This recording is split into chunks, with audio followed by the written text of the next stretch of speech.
அன்பிற்கினிய மாதா தொலைக்காட்சி சுவஞர்களே, தமிழ் மணக்கும் அன்பு நெஞ்சங்களே, வணக்கம். திரிகடுகத்தில் இணைந்து இருக்கும் உங்கள் ஒவ்வொருவருக்கும் நன்றியின் வாழ்த்துகள். இன்று நாம் திரிகடுகம் எண் 53 பார்க்கவிருக்கின்றோம். தெரியாதவை.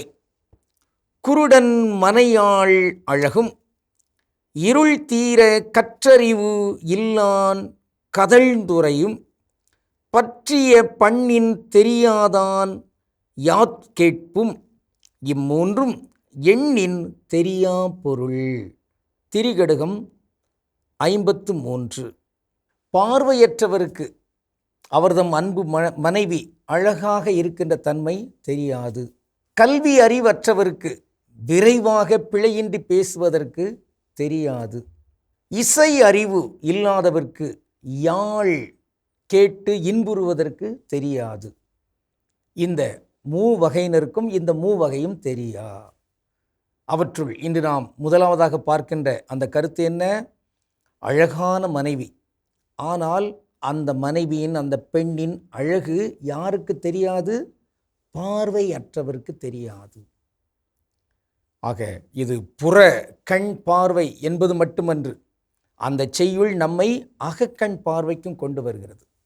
அகத்திலே தூய்மையாக இருக்கிறவர்களுக்கு இந்த தன் மனைவியின், தன் கணவனின் அழகு தெரியும். அதான் தூய்மையான உள்ளத்தோர் பேறு பெற்றோர், ஏனெனில் அவர்கள் கடவுளை காண்பர். கடவுளை காண்பவர்கள் கூட தூய்மையானவர்களாக இருக்க வேண்டும், அப்பொழுதுதான் அவர்களுக்கு கடவுள் தெரிவார்கள். அதை போன்றே இங்கு மனத்தில் தூய்மையான ஒரு மனைவிக்கு தன் கணவன் அழகாக தெரிவார்.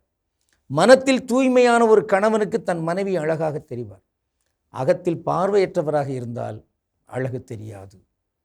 ஆக எப்படி இந்த கண் பார்வை இல்லாத ஒருவருக்கு தன் மனைவியின் அழகு தெரியாதோ, அதை போன்று அகக்கண் பார்வை இல்லாதவருக்கும் அந்த சிக்கல் உண்டு. ஆண்டவரே, நான் பார்வை பெற வேண்டும் என்று கேட்கிறார் இயேசுவிடம்.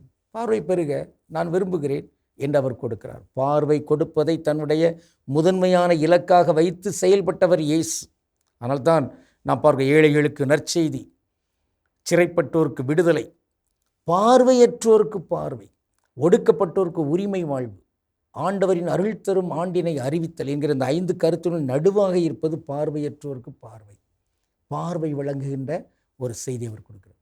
ஒரு காலத்தில் ஒரு பாடல் வந்தது, மிக அருமையான ஒரு பாடல். காசி என்கிற அந்த படத்தில் அந்த பாடல் வரும். நான் காணும் உலகங்கள் யார் காணக்கூடும், நான் காணும் உலகங்கள் யார் காணக்கூடும், சொல்வது யார் சொல், வெண்பனி துளியோ மெல்லன பேசும் பசும் புல்வெளியே. அப்படி போக அந்த பாட்டு அருமையான ஒரு பாடல்.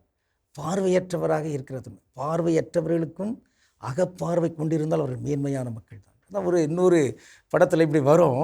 என்னென்னா, ஒரு பார்வையற்றவர் நடந்து போயிட்டே இருப்பார். அப்போ 2 இளைஞர்கள் துள்ளுந்தில் வருவாங்க. வந்து அப்படி மோதிர மாதிரி மோதிட்டு, யோ உனக்கு என்ன கண்ணு தெரியாதா அப்படின்னு சொல்லி அந்த இளைஞர்கள் சத்தம் போடுவாங்க.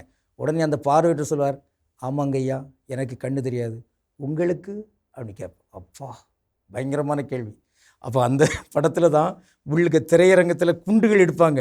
அதில் பார்வையற்ற ஒருவரும் அணுகுண்டை எடுப்பார். அவருக்கு தெரிகிறது பார்வை இங்குதான் இல்லையே தவிர அங்கே எல்லாரும் நன்றாக இருக்க வேண்டும் என்கிற அந்த பார்வையினால் நன்மைகள் பலவற்றை செய்வதற்கு பார்வையற்றவருக்கும் தெரியும். இங்கு நாம் அகத்திலும் பார்வையுள்ளவர்களாக இருந்தாக வேண்டும் என்கின்ற ஒரு செய்தி வலியுறுத்தப்படுகிறது. இன்று நாம் பார்க்கின்ற ஒரு தனித்தமிழ் சொல் பார்வையற்றவர். இதை செய்யுளிலும் நாம் பார்க்கின்றோம். பார்வையற்றவர் அருமையான ஒரு தமிழ் சொல். விவிலியத்திலெல்லாம் கூட முன்னால் குருடர், செவிடர் அப்படின்னு வச்சுருப்பாங்க. அப்புறம் அதன் பிறகுதான் மதிப்பு தன்மையோடு ஒவ்வொருவரும் பார்க்கப்பட வேண்டும், அணுகப்பட வேண்டும் என்றுதான் பார்வையற்றவர், காது கேளாதவர் என்று இப்பொழுது பதிவு செய்யப்பட்டிருக்கிறது. இதை நாம் எல்லாருமே பயன்படுத்த வேண்டும். எனவே இங்கு குருடன், குருடி, குருடரு, குருட்டு ஆளு அப்படிலாம் சொல்லிவிடவே கூடாது. பார்வையற்றவர், அவர் ஒரு மாற்றுத்திறனாளர். ஆக பிளைண்டு என்கின்ற அந்த ஆங்கில சொல் இருக்கிறதே, அது அதனுடைய நேர்பொருள் என்ன? பார்வையற்றவர். தெலுங்கில் ஒரு சொல் உண்டு, கபோதி. கபோதி என்றால் பார்வையற்றவர் தான். அது தெலுங்கு சொல், தமிழ் அல்ல. எனவே இங்கு நாம் குருடன், குருடி, பழைய குருடி, கதவை திரடி அப்படிப்பட்ட இதெல்லாம் பயன்படுத்தக்கூடாது. பழைய பார்வையற்ற பாட்டி, புதிய இந்த மாதிரி ஏதாவது நம்ம உருவாக்கி கொள்ள வேண்டும். ஆக மதிப்போடு அந்த மாற்றுத்திறனாளர்களையும், சிறப்பாக பார்வையற்றவர்களையும், கால் ஊனமுற்றவர்களையும், அவர்களெல்லாம் மாற்றுத்திறனாளிகள் என்கிற அந்த வகையில் மதிப்போடு மாண்போடு நடத்த வேண்டும். இங்கு அடிப்படையில் இந்த செய்திகளெல்லாம், இந்த விழிப்புணர்வு செய்திகளெல்லாம் எப்பொழுது கிடைக்கும்? பார்வை உள்ளவர்களாக இருந்தால்தான் கிடைக்கும். எனவே அகத்தில் பார்வை கொண்டவர்களாக இருப்போம். இங்கு இருக்கிற அழகு செல்வங்களை எல்லாம் பார்த்து மகிழ்வோம். கடவுளுக்கு திருவிழமானால் மீண்டும் நாளை திரிகடுகத்தில் இணைந்து மகிழ்வோம். நன்றி, வணக்கம்.